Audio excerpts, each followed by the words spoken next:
Okay, and we are in The Hawk and the Dove, and this is chapter 2, and this is part 3. The next day, Easter Monday, most of the guests were leaving, and there was much coming and going, saddling of horses, saying goodbyes. It was next to impossible to find anyone or get anything done. The place was in turmoil. After Vespers, as the sun was sinking, Brother Edward was sent with a message in search of Father Matthew, the novice master. Edward went into the great abbey church, determined that this would be his last task before he sat down wearily for a bite to eat with the other brothers. And then Compline and bed. Compline is a capital there too, so that's another sort of Catholic thing that they do. I need to find out what these words mean and define them for you. He was fairly confident he would find Father Matthew in the sacristy adjoining the choir, making sure Brother Thomas knew how to set out the vessels and vestments for the Mass in the morning, putting ready the communion bread and marking the places in the holy books for the celebrant. Brother Edward, and remember that's his brother-in-law,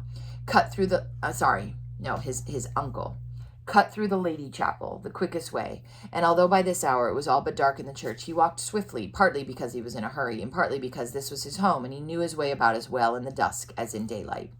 He was striding purposefully up the little aisle, peering ahead to see if he could make out a glimmer of light from the sacristy that would indicate Father Matthew's presence within, when unexpectedly he drove his foot into a bulky obstacle across his path, and all but lost his balance.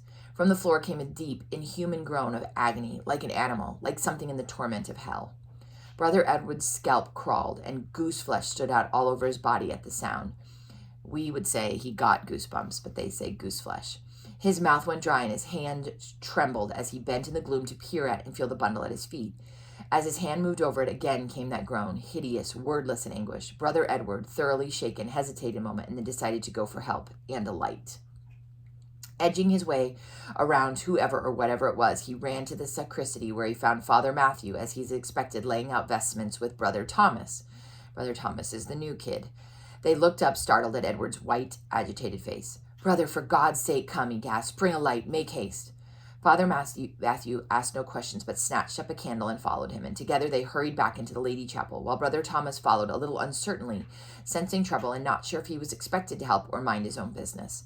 As he crossed the sacristy, he saw that Brother Edward's sandal had left behind a trail of marks, and the one on the threshold of the room reflected the light a little. Frowning, he bent down and held the light to look closer. "Mother of God, it's blood," he murmured, and carrying the light in his hand, followed his superiors out into the Lady Chapel. There they found Abbot Peregrine, though his face was bruised and beaten almost beyond recognition. His body was tied and bound with his knees drawn up to his chin and his hands behind his back. The right side of his face laid open in a ragged gash that exposed his cheekbone and extended from his temple nearly to his jaw. Blood had flowed from his nose into his mouth and mingled with the blood from a split lip. Two of his teeth were spat out on the floor in a sticky puddle of blood. Appalled, the brothers looked at each other. "Who can have done this?" whispered Father Matthew, but Edward shook his head. "So many strangers, so many guests, 'cause it's Easter. Did you not hear anything in the sacristy?" "Nothing, brother. We came in through the main body of the church, not through here, just 10 minutes before you found us. We saw no one. Whoever it was must have fled because—" All right, interrupted Brother Edward. "Brother Thomas, find me something to cut these ropes with. The knife in my belt will be too blunt to do it carefully."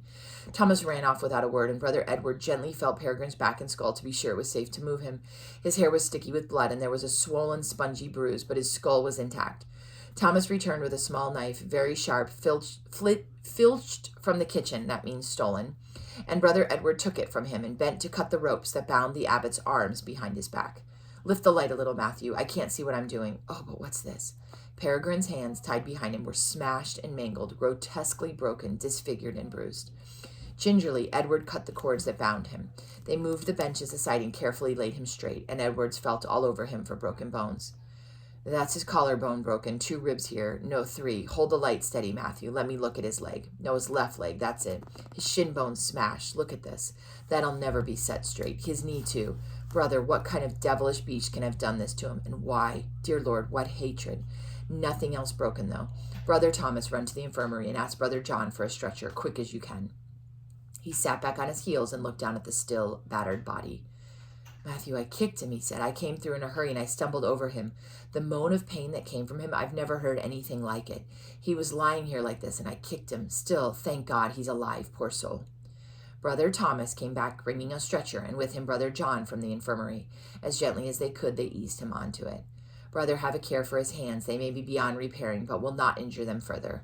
Cross his arms so. That's right. Now then, gently. They carried him to the infirmary, and he lay there as still as a corpse, his eyes swollen shut with bruising, his breath snoring in the oozing blood of his nose. Until dawn, Edward tended to the broken mess of his hands, fine scholar's hands shattered now. He made wooden splints and set the bones and bound them straight, but knew with a heavy heart that those hands would never serve again to do fine lettering. He had set the leg bone as well as he could, but it was smashed, not broken clean, and he doubted if it would ever bear a man's weight again. He set and bandaged the ribs and the collarbone too, and then washed and bound the other wounds, salving the bruises with ointments and laying green poultices on the places where the skin was split. The hideous wound on his face he repaired as best he could. As the sun rose on the following day, Edward sank down to his knees and prayed, offering up the work he had done, beseeching the great physician to make it good, to bring healing where his own skill fell short. They thought Peregrine might die. By the mercy of God, his skull and his back were not broken, but the men who had beaten him had left him for dead. However, he did not die, though for a long time he lay without motion or speech, unable to open his eyes. Brother Edward, who is his nephew, and Brother John, who's the physician's assistant. So Brother Edward is his nephew, and Brother John is his assistant, and they're physicians, or physician assistants, basically. They didn't have certified medical degrees back then. Brother John took turns to watch him night and day, and Father Chad took up the responsibilities of abbot once again. So there comes Chad again, who hadn't wanted to be abbot. That first day they began by dripping water through his lips from a soaked cloth.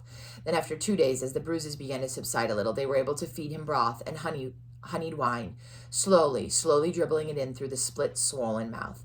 It was impossible to say if he was in his senses or not, for he made no response to them at all. All the time they talked to him gently and reassuringly, explaining what was happening to him, words of comfort and love. He was able to swallow most of the soup and wine they fed him, which Brother Edward saw as a sign of hope, but he did not speak to them for 3 days. By this time the swelling had eased, and his face was recognizable as his, in spite of the bruises and the gash down his right side. Brother Edward was fearful he might have suffered some internal injury, for there was bruising on his belly and back. But though he saw some blood in the water the first day or two, and that's the water he pees, he seemed to have sustained remarkably little damage. They did not attempt to lift him to relieve himself, and he had to be cleaned like a baby. They had just finished washing him on the Thursday morning, the third day they had been nursing him, when he spoke to them for the first time. He said, "Thank you." Like the other brothers, Brother Edward had respected but had no special attention for their austere, uncompromising abbot, despite his blood relationship. But nursing that battered body and fighting for him in intercession, he had come to care passionately what became of him. Day and night, he and Brother John had taken turns to watch over the suffering man. A flood of relief and joy and love welled up in Edward as he raised his head and met Peregrine's eyes, which were open at last. He saw the look in those eyes change from a bleak gaze of hopeless pain to wonder at his own face, so full of love and relief. Compassion mingled with the relief as Edward saw that the man was astonished to find himself loved. He always remembered the amazement in Peregrine's eyes as the abbot found the love he had never inspired, never won, now given him as a gift in the midst of his helplessness and pain. So Peregrine was never an incredibly loving abbot. He was fair and he did everything he was supposed to, but now he's receiving love from people. In the end, it was that love which pulled him through the horror of what had happened to him and of his helplessness. His proud, independent soul writhed at the humiliation of being fed and cleaned like a baby and recoiled from the prospect of facing life with maimed hands and a useless leg. He spoke little and complained not at all. "Thank you" were the words most often on his lips. Though he seemed calm and self-possessed, Edward, knowing him from childhood, guessed at the howling terror inside, and would sit and say the office with him and talk to him about the comings and goings of the abbey. He sat quietly beside him at night, too, when Peregrine slept restlessly, sometimes staring awake with a sob of fear. Beyond that, Edward felt powerless to help him, did not know how to reach through his abbot's reserve to the terror inside of him and comfort him. As soon as he was able to eat, they propped him up to feed him, but he still couldn't feed himself because his hands were splinted and bound. Brother Edward asked him if he knew why he had been so savagely attacked, and he said yes, he knew. The words came painfully. "Many years ago now, there was one Will Godrickson who worked on my father's estate. You probably won't remember him, Edward. You were with the Franciscans by then. He killed a man in a drunken brawl. My father handed him over to justice, and he was hanged. He was a violent man to the point of insanity, and they could scarcely hold him on the day he was taken away. They bound him in the end, bound him with his hands behind his back, his feet together and his knees drawn up to his chin. His 2 young sons were standing there watching, poor, scared ragamuffins, exposed to it all. They were brought up in violence, and they pledged themselves to vengeance on my father for their father's life. They never found a way to carry it out on him. You know him, well guarded and well armed. He always carried a dagger and knew how to use it. But it must have come to their ears eventually that a son of that household lived here, accessible to visitors and without defense. I suppose they came with the crowd and waited for their moment. I had been in the sacristy in search of Father Matthew, but not finding him there, I came out through the Lady Chapel, where they were waiting for me. They must have followed me into the church. They approached me, and I greeted them. They seemed vaguely familiar, though it was dusk, and they were but children when I had seen them last. They had the look of their father. One of them carried a club, which seemed strange, but then visitors departing on a journey need some defense in the moors and wild places. They said... He stopped, his voice suddenly unsteady, bit his lip and continued, But his voice died to a whisper, and he closed his eyes and shook his head. Edward laid a gentling hand on his arm. No, lad, no need. Your body tells its own story. And beyond that, the tale was never told. The day came when he was mended as well as he ever would be, and ready to take up his responsibilities as abbot of the monastery again.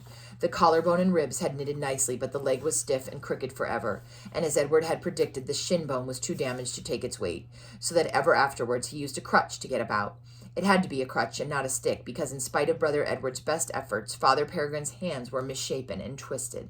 He had stretched them out to defend himself against the club and to save himself as he was knocked to the ground, and in their cruel, insane vengeance, his attackers had stamped on them in their heavy laborers' clogs, not once, but again and again and again. And we're going to stop there. That is the end of part 3 of chapter 2, and we will finish chapter 2 today for you to read, but I'm going to take a break.